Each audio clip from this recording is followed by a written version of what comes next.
without further ado, I want to kick this session. Hi, Haran. Oh, well, I'll ask you to unmute. Hey, Edva. And we're gonna talk today about selling without selling, right? So I think we'll start by letting you introducing yourself, as you'll probably do it better than me, and then we'll go ahead and start. Thank you. Hi, everyone. My name is Haran. I'm leading outbrain sales team for affiliates for the past year, but I've been part of that company for almost 7 years, leading sales team, business development. I've been doing sales within the startup industry for about 10 years now. And the only thing that I forgot to mention is if you have any questions, just to sort of help the conversation flow better, it'll be best if you can send them on chat, either for everyone or directly to me, and then I'll go ahead and ask them for you. And if we'll see it might work, then I'll just allow anyone to unmute themselves. So Haran, I want to start by, what are we talking about today? What do you mean by selling without selling? Okay, so I think, and this is coming from my experience, one of the biggest issues or problems we face as sales reps is that no one wants to be sold to. When I go to someone who doesn't know Outbrain or any other company, and I start a pitch about what we do or our products, they don't want to listen. They're being pitched to 24/7. If they watch TV, they get commercials. If they go online, they see commercials as well. I don't want to be one of those commercials. The solution for that is something that we've been doing for a while now with my team, is that we offer solutions to problems, okay? Outbrain has dozens and dozens of products. I don't want to go on a full list and present them to anyone. I want to give them a solution for a specific problem they have right now. And what is different that you see today that you think isn't working, or what sort of thing, what opportunity are we missing by not following this sort of framework? I think, first of all, people want personalization. It doesn't matter if it's commercials online or someone reaching out to them on LinkedIn. When I know what your problem is and I can offer you a solution to that specific problem, I give you something which is relevant for you at this moment. It might not be relevant for someone else, but I give you a solution to a problem. When you sell AC units, you don't sell a big block of plastic sitting above your head.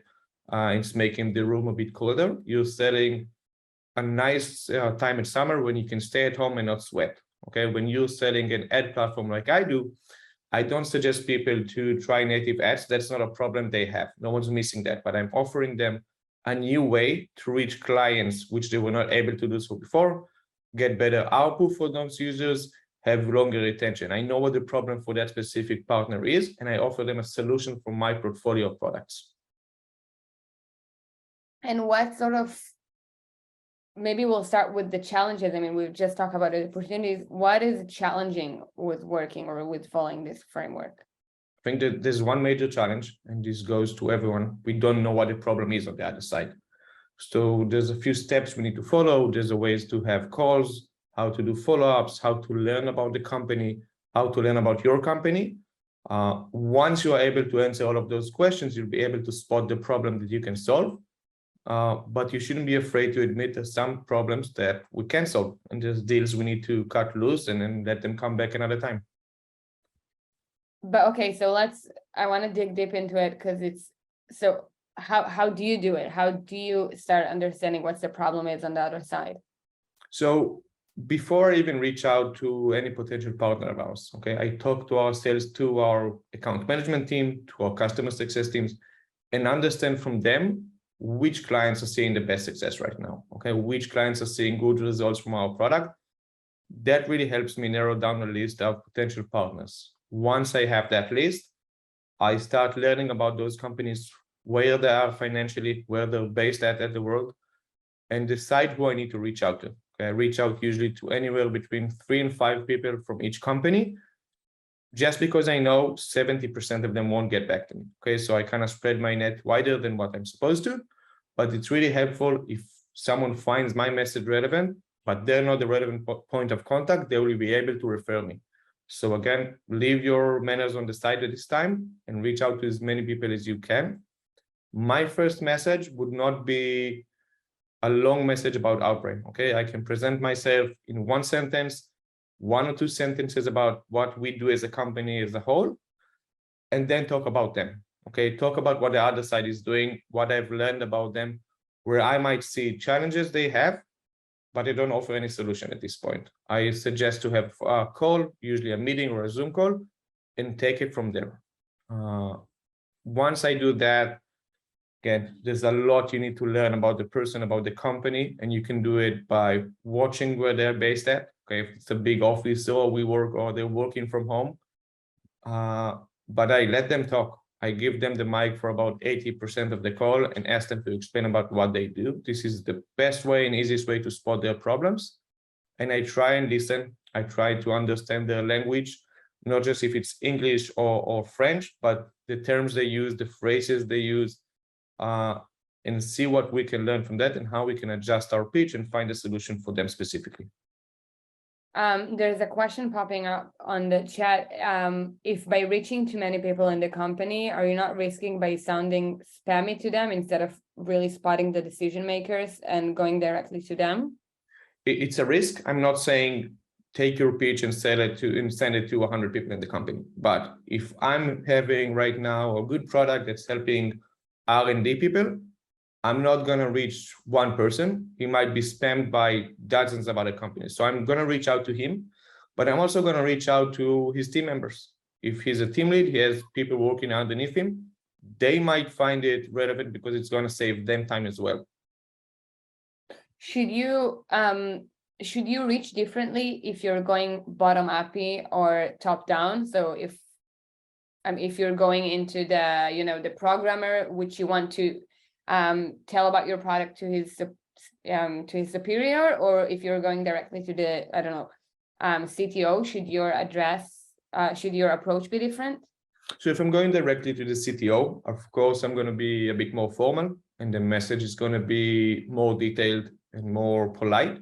If I'm reaching out to a programmer, I'm still going to be polite, but it's going to be more down to business and asking him, if I know he's not the relevant point of contact, I can ask him for a referral, like, are you the person I should talk to? If not, who should I talk to? And can you please make an intro or just give him my email, give them the option to reach out to me as well.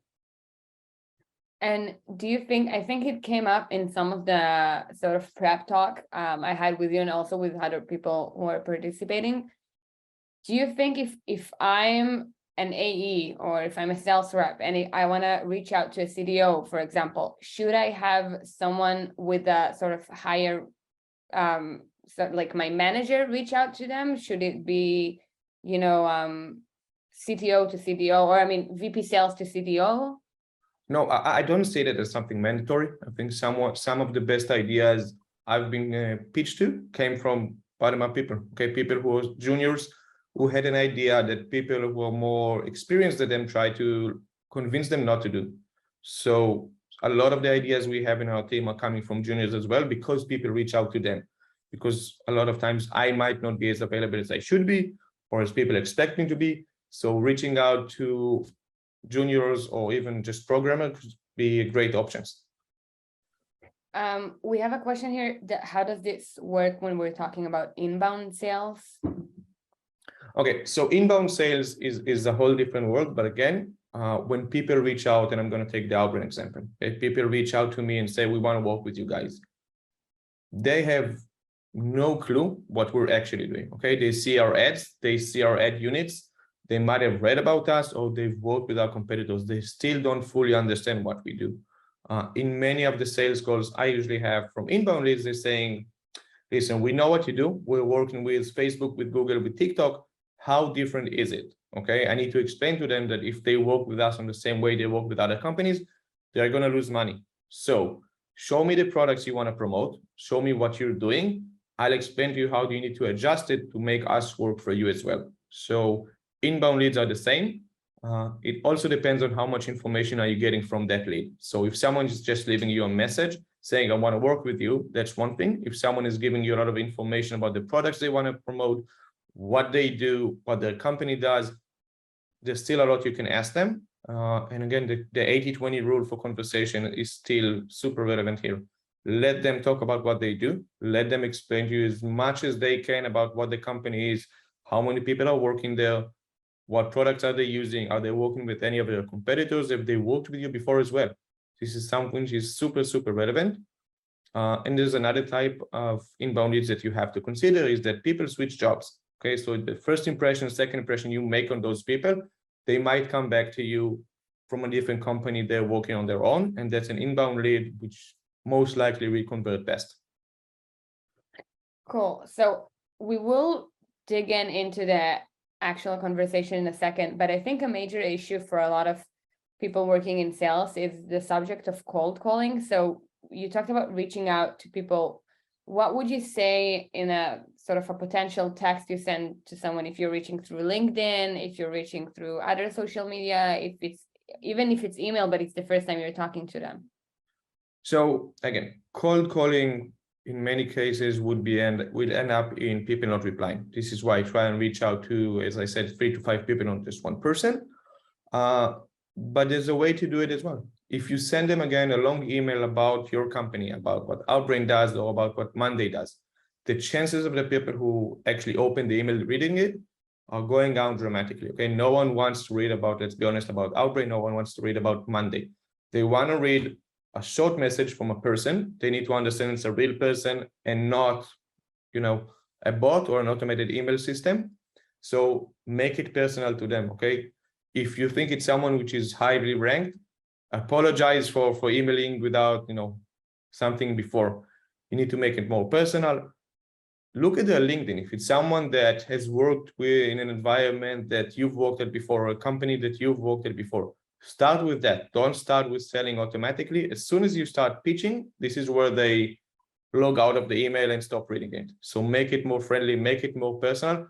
The first email will not be what's bringing you the closed deal. It's what's going to bring you the first call, the first Zoom meeting, or the first face-to-face encounter with that client.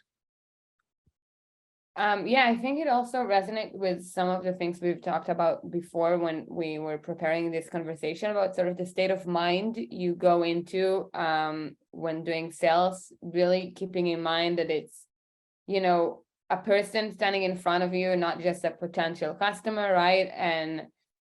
And really putting this emphasis about building relationship from the get-go before you even start talking about the actual product, right? Yeah. So one of the best cases we have for that in my team is that, and I mentioned it before, you have to listen and you have to look at the call. Okay, this is why we have to have cameras on in our calls. We had an amazing meeting with a potential partner of ours, and he mentioned that he's in a rush. He's going on vacation. I think it was a week afterwards. We asked him where. I wrote it down on a note. The reach out email after our call, before we start talking about business, here's recommendations for 5 restaurants in Barcelona you have to be. I've been there last time I went. Okay, that changed everything. He understood that while I'm trying to do business and I'm trying to close a deal, I care about him as a person. It's going to be something for him and not something purely for my company. And that's part of the service we offer, okay, is making things more personal. So you might talk to them and follow up, and you might end up sort of talking for a month or 2 before even really getting to this sales pitch, to the actual demo. Yeah, exactly. So there's people who, disappear. There's people who are going to take longer.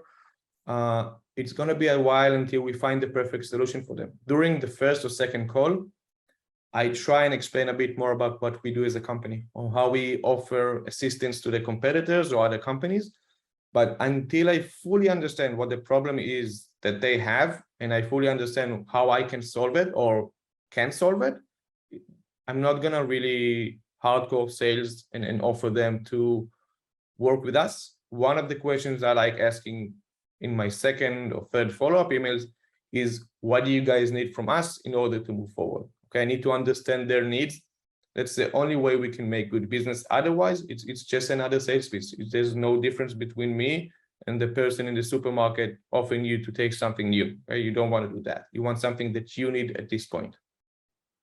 It makes me think maybe it's just me, but how do you identify if the partner you're talking with is actually serious? Because it's very easy for people to say, let's talk in a month, let's talk again in 2 weeks, sort of, draw the time, and they might not be serious. So is there any small signs or stuff that can tell you this is a lead worth following because something might come out of it? During the calls or the emails, if I get no questions and someone is just saying, yes, okay, let's have a call. And during the call, they're quiet, they don't want to talk, they just want to listen to me.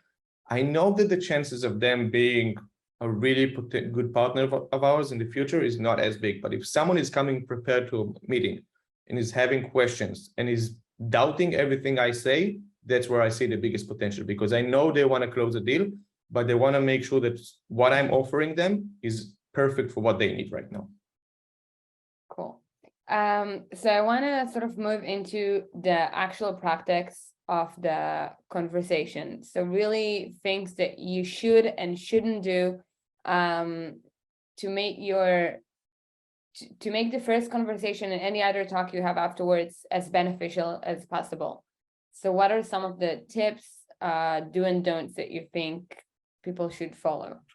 So as I mentioned, cameras on always. Not just because you want to see the person, but just because you need to see their office. You need to understand their work environment.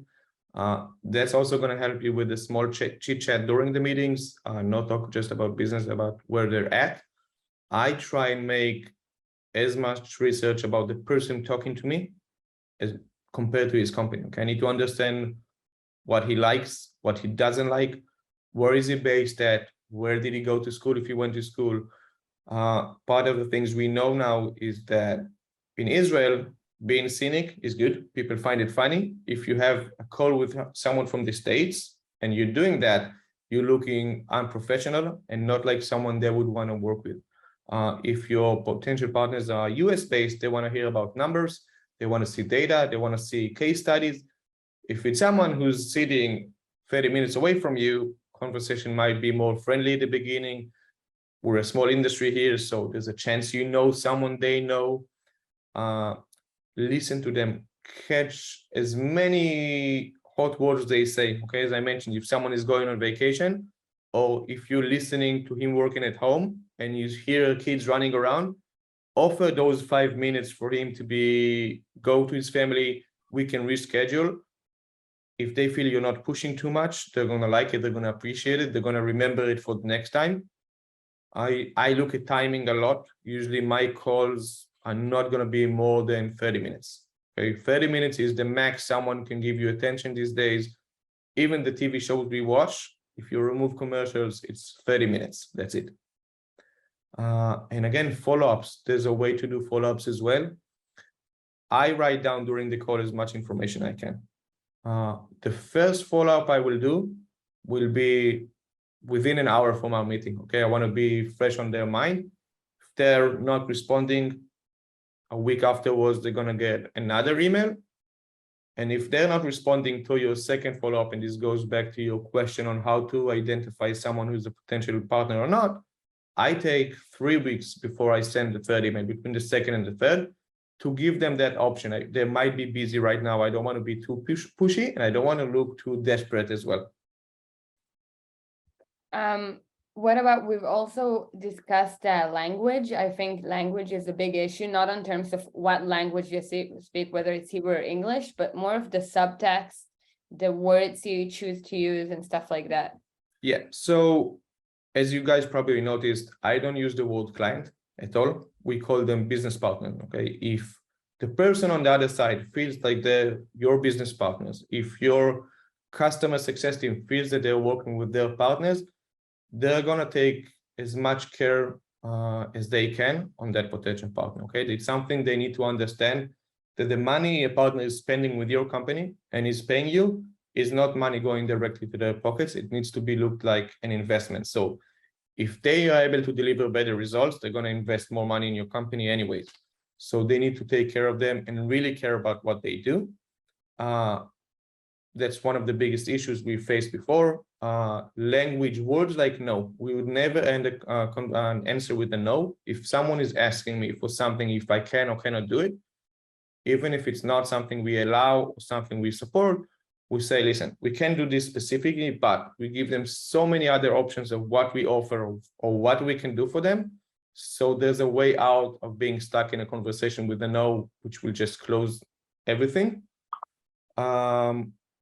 again, wording is super, super critical here. I think even the tone of voice, if you're aggressive or more aggressive, it depends on who you're talking to. But the communication you do outside of the company needs to be backed up internally. So if I'm not going to call someone a client, I need to make sure that my team, when they talk to me, they don't call him a client as well. Okay, they need to talk to me about their partners. It's a state of mind you need to change within your team, but also outside. And is it something is this sort of relationship goes on, when you talk about, I think there's a big thing about alignment with sales and other departments. Is this something you maintain through all the sort of chain of supply, I'll call it, because I don't have a better words, but with the CS, CX, any other person who will talk to them afterwards? Yes, of course. It's something that we are trying to do as a culture within the company, but even me as a sales rep, I don't just, go to someone after the deal is done and they move to the customer success. I follow up with them. I ask the account managers to look me in every time they can. I make sure I follow up after a month with that specific partner and asking him, are we matching your expectations? What else I can do for you? Even my job is already done. I still follow up, okay? It makes it more personal. It makes them feel better about your company. In many cases, if there's two competitors and they offer a product which is quite similar, the team will push to work with the company they like more as a person. And that's something you need to keep in your mind all the time. If they don't like you as a person, if you're rude to them or you're aggressive or you're too pushy, or they feel all you care about is their money, they're going to be the first client you lose. Yeah, I think something interesting was that at Monday for a long time, we didn't even have a sales department. And then even when it was open, it's not called a sales department, it's called consulting team, because it is a terminology thing. Essentially, they're doing the same thing, but it's a matter of you're consulting someone whether a product might suit you or not, and whether it's a good fit, rather than trying to push and sell something to them. Exactly. And this is why I said there's some deals you need to let go and you need to be honest about it. If I don't have a solution for you and I know that you would come to work with us and we lose 20K, 30K, your experience is going to be so bad that even if you switch to another company, you're not going to be willing to work with us. Even if I switch to a different company and I talk to you again, you're like, this is the guy who overpromised last time. So you need to be able to match expectations and say, listen, I know it's working amazingly well for you, or that you have a product right now which is suited for something else. We don't have right now the perfect solution for you. If you would be able to do 3 other things, we have a solution for you. But right now, there's nothing we can really contribute. People are going to appreciate that much more. Okay, so if at some point they really have something that can work with your company, they're going to stand in line to work with you. So even at the risk of losing a potential customer, you'll do it. Yeah, sometimes you have to do something for the long term. I know I can bring the money. Okay, I can bring the deal. I can close it with 5 minutes. But my support team is going to hate me because I'm giving them someone to work with that there's nothing they can do. That person is going to be extremely disappointed with me, but also with the team they're working with. It's going to be a waste of everyone's time. When you're buying, you're investing in your product, you want to be ROI positive all the time. There's something I define as ROI positive on your time spent. So if I spend as a sales lead hours and hours and days on closing a deal, and that deal is going to be worth very little money, but also take time from my team, that's money that we spend incorrectly. Okay, that's something where we should have spent our time on a deal which might have taken us a bit longer to close, but it's going to be relevant, it's going to be sustainable, and it's going to make sure that everyone, including the partner, is ROI positive on their time. Yeah, I think it's really important to understand at sales reps, as AEs, as they are, the amount of impact you can have on the entire company. So I remember I had an episode in the podcast where I interviewed Amir Nehemia, who founded Connectim, and about building a sales strategy when you first start your company. And he said that the reason the amount of impact is that if someone sells just to sell and not because he sees true value in it for the customer, then the risk is, as you said, now the CS has to answer questions that are not relevant. and they'll pass it on to the product. They'll have complaints from people who are not, the ideal customer, and they'll pass it on to the product, which will start producing new product that are not, and sort of you go out of the way of your initial ideal customer and end up reaching to a whole new market without even planning, just because someone really wanted to make a sale, even though the customer wasn't the persona you're selling to. So I think understanding the amount of impact is really important. Yeah, I think people need to understand that as sales reps, they need to basically over-deliver, but they can't over-promise. Okay, so I can promise you mountains and hills and everything. If you're not going to get it, you're going to be disappointed. But if I'm authentic with you and I'm telling you exactly what we can or cannot do, and make sure that you're expecting, not low bar, but something which is realistic. If my team over delivers, you're going to be ecstatic. If I make sure you understand that the service you're going to get from myself, from the team, is more than you expected, you're going to be a happy partner. If I'm going to disappear and my team is not going to be responsive and they're not going to give you the level of service that I promised initially, you're going to be disappointed, even if the results are going to be okay. We're not working with the products. We're working with people, and we're working with solutions and answers and questions. No one cares about the dashboard, okay? They care about the person behind it. And this is the number one rule in my team. I want to answer some questions we have in the chat. So first one is, how do you define how many touch points and through which channels is best to contact prospects? Okay, that's a great question, actually. And I think part of it is understanding which industry you're in. There's some people I feel more than comfortable reaching out to on Skype. There's people I would never reach out to outside of LinkedIn. And there's people I don't mind, sending an email, just I got your contact from this and that. And it also depends not just about the industry, about the person and what they're doing. So if we're talking about a CTO, for example, I would not reach out to them outside of LinkedIn initially. If I'm talking to a media buyer or someone who's a programmer, Skype could be a super relevant platform. Right now, I'm working with a lot of affiliates. Telegram is a great way to reach out to them. Okay, this is where their groups are at. This is replacing the old forums they had. So you need to understand where the industry is at, what's acceptable within that industry, and that's the way to reach out to them. There's one thing I would never do is pick up my phone and call someone without telling them in advance or without scheduling a call. I find it rude, but I also find it very disrespectful on the other side. You're basically telling them, stop everything you're doing. I'm more important than you. So that's the only thing I would never do. Yeah, and I think we probably all feel it as consumers, never mind what profession. It's kind of intrusive when someone really calls your phone. It's sort of, your phone is the last resort of, it's only yours. And I think it's sort of intrusive to maybe just ring someone up. The next question is, I like the what do you need from me to move forward question. Do you get back to that with your follow-ups? Do you offer specific deliverables? Yes and yes. So I asked that question for the first time during the call. Okay. In my email, in my follow-up, I'm also asking them, what do you need from me? Okay. Do you need more materials? I do give them more options. It's not like a vague question. So do you want to see case studies? Do you want to see a demo of the product? Do you want to talk to someone else as well? Do you want to talk to a customer success manager even before we move forward, just so they better understand the product? Okay? A lot of people forget the sales reps. We know the product, okay? We know it quite well. We know how to talk about it for days and days and days.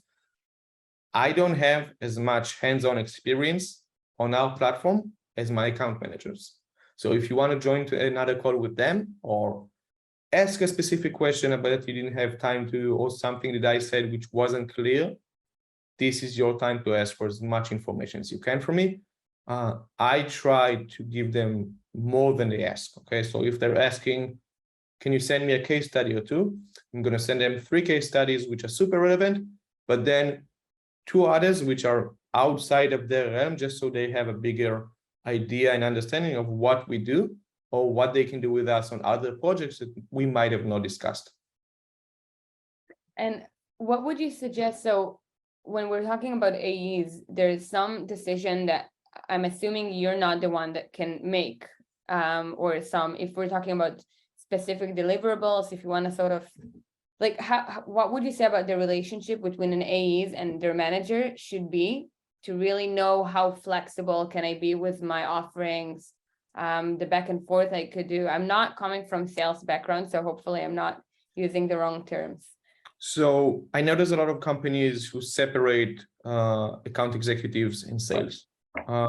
In my team, and this is going on for about 5 or 6 years, we've been fighting to stay together. Okay, we sit at the same cubicle, we talk, we have lunch together. Our goals, the way we measure the account executives, are exactly the same as we measure the sales team. We need to make sure they're aligned.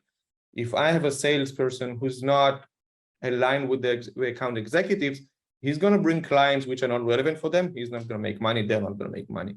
If he talks to them, if he knows how to use BI, for example, or BA, that's super crucial for them as well. So they're on top of everything. They join the first, even after we close the deal, we don't make the intro by email. Okay, we make an email intro asking everyone to schedule a call, and we're there as monitors. Okay, we're there to make sure that the account executive understands everything that we talk to the partner about, and the partner understands the role and responsibility of their account executive as well. Okay, and then to continue that, there's another question. I think we sort of discussed it, at least part of it, but what do you do if your first meeting is with someone you know is not the real decision maker? Do you leave it to that person to sell you internally, or do you ask to meet the decision maker? And how do you do that without offending? And I think that's especially important in today's economy and today's markets, where things have changed, and really in a lot of companies, the C-level and the management are the one making the decisions, because everyone is going into efficiency mode. So I think it's especially important nowadays. So if I catch on early that the person is not the decision maker, I change my pitch and I change the conversation. I'm not going to offend them. I'm not going to say, listen, I need you to introduce me to your manager or to your CTO or to your VP. What I do is I explain to them how my product or how what we do is the solution that he has as a person right now, the problem he has, not the company. About the programmer, if I'm selling keyboards, I'm going to explain to him how my keyboard is going to make him work faster, be more efficient, make sure he becomes my sales rep. Okay, my team has, let's say, 5 sales reps. Every touch point we have at the company that has a good experience with us is going to work for sales for us, even if it's not an outbound employee. If Monday, for example, if you guys give out a demo to someone for free and they use it, they will go and sell that product within their company. You need to understand that the decision is signed off by people at the top level, but the requests a lot of times are going to come from the bottom, from people who are quite new to the company, who are not managers, who are actually the users of the platform. I think a really good example for it is JFrog, which is, it's really interesting because they start as a free product for programmers, but essentially they're selling to enterprises. So they really they're talking a lot of time to the person who actually uses their product and makes them into champions that will afterwards run into the organization from word to mouth, sort of to the actual person who will pay and make the decisions. So I think it's a cool example to really going from the user to the decision maker. Exactly. I think you need to understand again, if you have resellers, for example, for your company, and you're not the person closing the deals, you need to understand that everyone they're connected to is also working sales for you. So expanding your network from your potential partner is a great way to do business. And she's adding, it's Anat, hopefully you're good with me saying your name, that she didn't mean necessarily only a budget decision maker, but what if you're adding more value to the person who is not in the meeting? I would mention it in a follow-up email. Okay, during the call, I would keep it as is, but in my follow-up email, if I would understand that there's someone above them or someone from a different department, I would mention it. Listen, I think we can do amazing things together, but this product might also be super relevant for this and that, and mention that specific person, not just name a department, say, I've heard about this person, this could be relevant for him as well. Is there any chance you can loop him into this email or make an intro? Okay, I'm asking them, I'm not telling them to do anything. I'm asking them to help me out as I'm trying to help them as well. The chances of someone saying no, unless you're asking to talk to an SVP or the CEO of the company, I've never had that happen to me. Okay, people are more than happy to help. A lot of times, the biggest obstacle is that we're afraid to ask. Okay, if you're not going to ask for that, chances that it's always going to be stuck in the middle, not going to happen. Worst case scenario, and you're asking someone to do that, they're going to say no. Okay, that's the worst thing you can do. And then you can go out and try and locate that person on your own. You can reach out to them as well on LinkedIn or any other platform and find a way to reach them. But if the intro if it comes internally from the company, it's going to work much, much better. I agree with that. Cool. I want to move forward to a topic that I also think is very relevant and interesting, which is setting goals. Do you set goals into your conversation? Like, do you set goals in advance before you even start talking to a client? How do you want this process to go? How do you work in terms of goals and sales?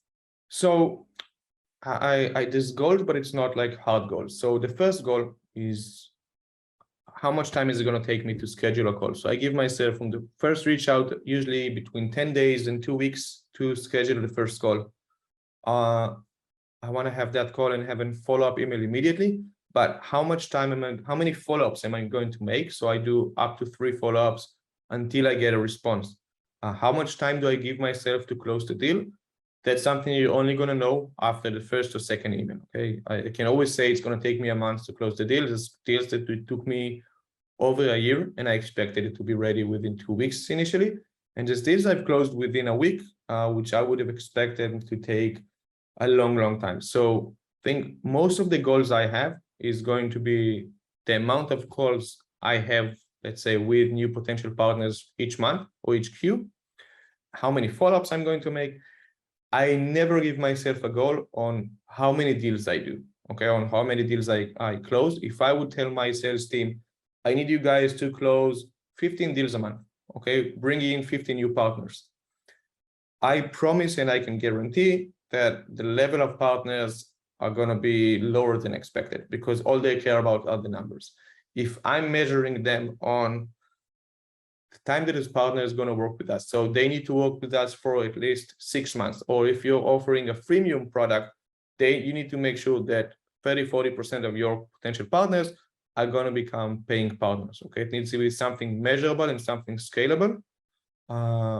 Never measure someone on the amount of deals they have, because I can give you 20 deals which are worth nothing, but if you have a really good sales team, they can work together on bringing in one big partner, which is gonna be worth so much, not just spend wise, but also saying we are working with this company. So if you're a new startup and you can close a deal with Microsoft, that's worth a lot more than closing deals with 4 other small startups, which no one cares about it. But as a brand, if you're saying I'm working with Google or Facebook or Apple and they're my partners, that's something else. And what about, it's sort of off topic, so hopefully I'm not putting you on the spot here, but when I first started building this day and the content, I talked with many sales reps to really understand what the challenges are. And something that really came up again and again is reaching your KPIs on a monthly basis. I think especially as AEs, it could be difficult as some process might take 2 months, some process might take 1 week. So as a manager, do you have any advice on that to really, how can you maintain, sort of a steady KPI, steady workflow during the year? So we always look back. Okay, when I'm setting a goal for my team for Q1 or Q2, I'm not basing it on Q4. What I'm looking is what happened last year or 2 years ago or 3 years ago between Q4 and Q1. I'm trying to predict what I can do. If someone is, let's say, over-delivering on Q2, the worst thing I think you can do for that person is look at their final number and say, okay, usually we bring up your goals by 20%, but you overachieved, so we're taking it up 30%. Try and make sure the people who over-deliver are the people who are getting the most, okay? Don't give them a harder goal just because they did good. bring it up, but make it reasonable. That's number one.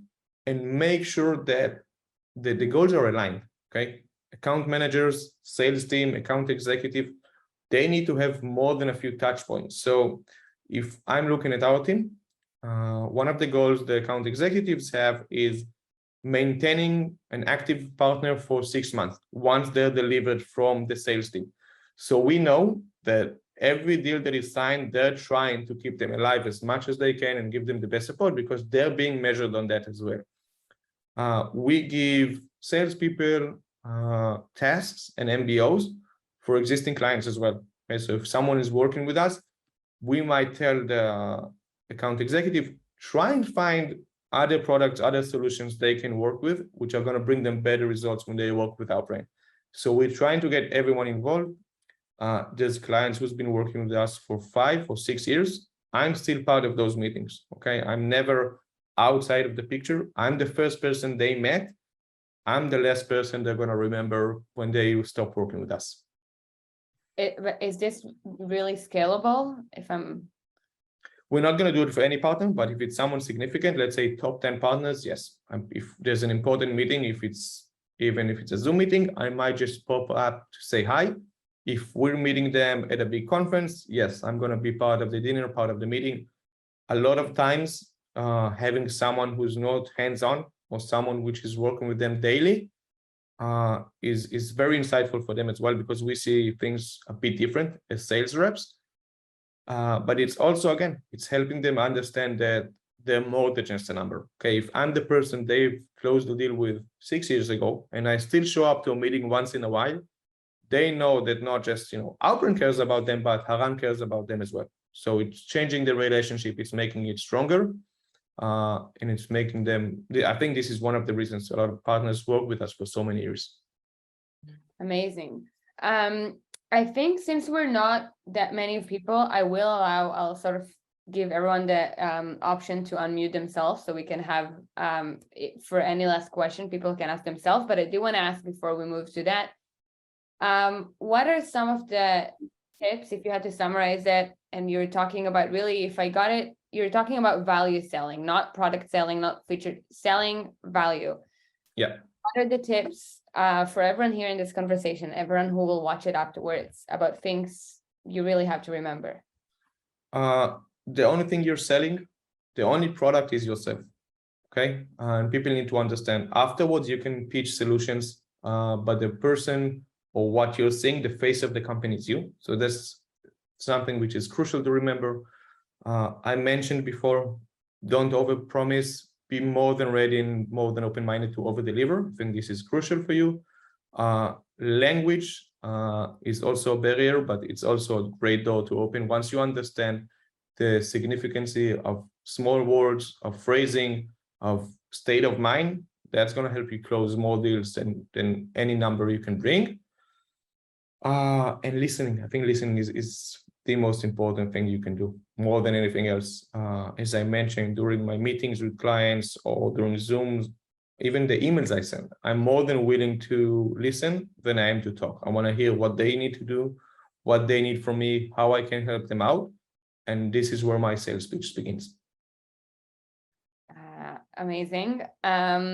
If anyone wants to ask a question, I saw more questions in the chat, but I want to allow you to ask them. If you won't want to, I'll ask them. But if anyone wants, you can just unmute yourself.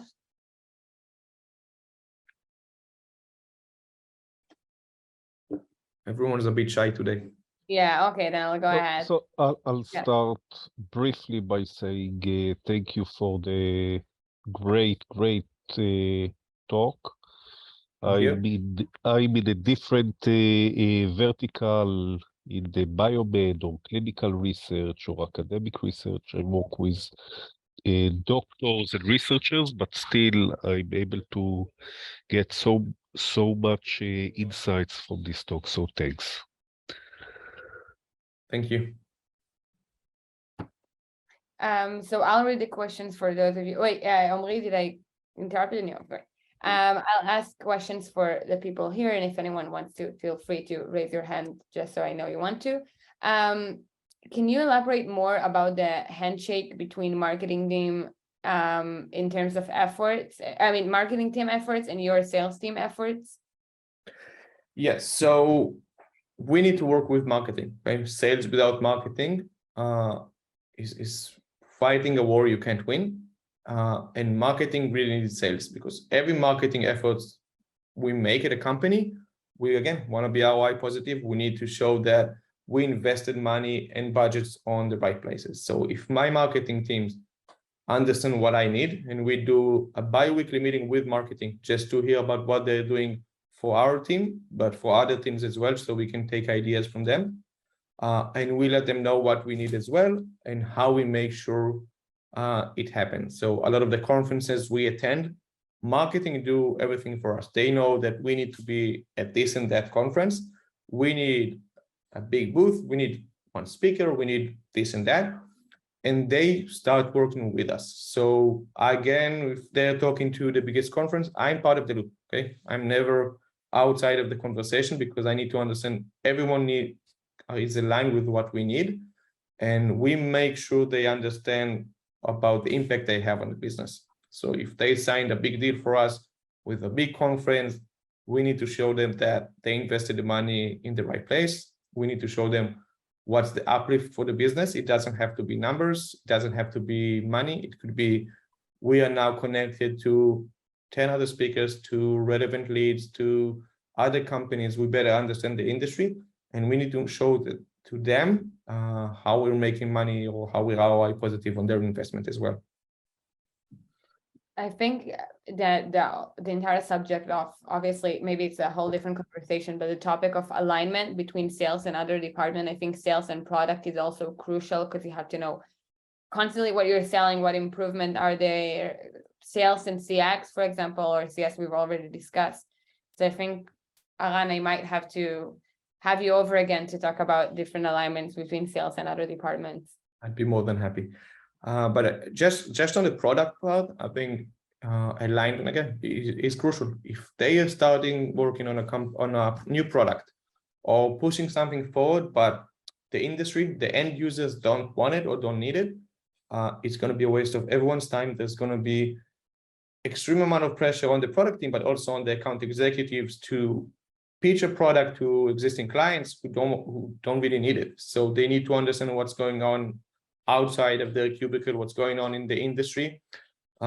We try once a year take someone from product to our big clients as well, to make sure they hear the other side, because I can talk to them all day long, but if they hear it from someone who's actually using their product, what needs to be changed, what's the impact of what they're doing, we've seen products and new things we developed just change the route immediately after that. Yeah, I think it's really, as I mean, again, I'm not an AE, but really insist on receiving this, this conversations, this bi-weekly, weekly, monthly ceremonies to really keep you in the loop. Because from all I'm hearing, it seems like it really helps you do your job so much better, and overall helps the company. I agree. I think those meetings, they might be, stamps on your calendar, and it might look like it's taking time, but at the end of the day, if you understand not just your department, but what other departments are doing and how you can work together with them, results are going to change. Okay, so we're at our final question. If anyone has any other question, you're welcome to send them in the chat. But what prospecting tools do you find to be more effective besides LinkedIn and known social media? Depends on the industry. Again, if you're talking affiliates, you need to understand where they're at. I think for all the industries, my number one rule is attend conferences, make sure you're shown. That's the best way to get leads. If you're talking affiliates, for example, they have specific forums they go to, they have Slack channels. Each industry is a bit different, and you need to understand what's going on. I'm not saying copy your competitors, but look at what other companies from your industry is doing. Look at where they're going, the materials they're doing. One of the best tools we have at the company is our blog, actually. And we're beating a lot of the competition by having good SEO results. Okay, we understand that there's a lack of knowledge within our industry, so we made a library of blog posts and videos and case studies offering them solution, and we're getting tons of inbound leads from it. If we want to reach those who are unreachable, we look at where their competitors and where they go and where they attend. That's the number one solution for you. Cool. Okay, so we do have one last question again, but I do want to say before that if we are constantly working on improving the sessions, and I'm sending a link to the feedback form for this session, and if you've attended the former session as well, if you could take 30 minutes to fill it up, it would be great. So I'm sending it in the chat now. And then the last question, which is interesting, this is our third day of, oh, there's more questions. It might not be our last, but this is our third day. We had a day about product, a day about marketing, and this topic is constantly raising in all different structures. How have you started using AI? And if so, how? I think the ChatGPT and stuff is really driving people. So ChatGPT is something we started using about a week or two ago. We found out that a lot of our, reach out emails or messages we send people, we've been doing the same thing for 3-4 years now. We want to freshen it up. So we're not using it as a copy-paste solution, but I can tell you that I've used it to change paragraphs or find a better way, just an opening sentence for a reach out email. A lot of times what makes sense to me, someone from Israel, doesn't make sense to someone from the US or from Germany. So I'm trying to say, use it for the small changes. But if you're using it as a copy-paste solution, people are going to feel it's an AI solution. They're not going to like it as much.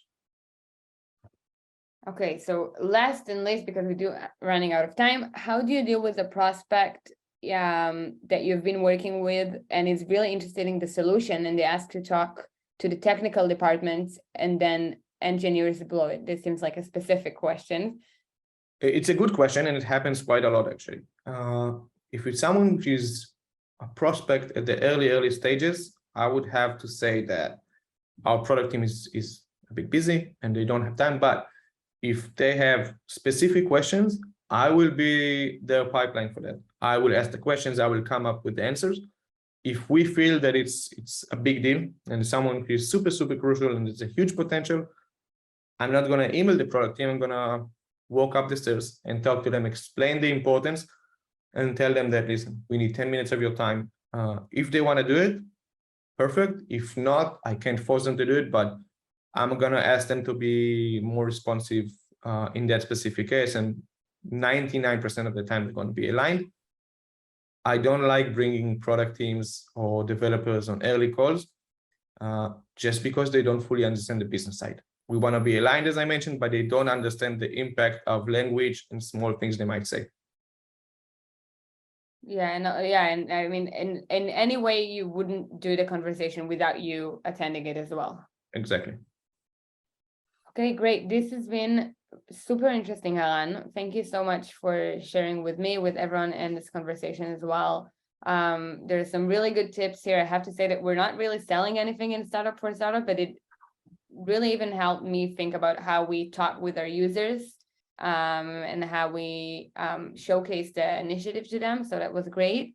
And thank you so much for participating. Thank you for having me. Thank you, everyone, for joining. Thank you, everyone. Bye.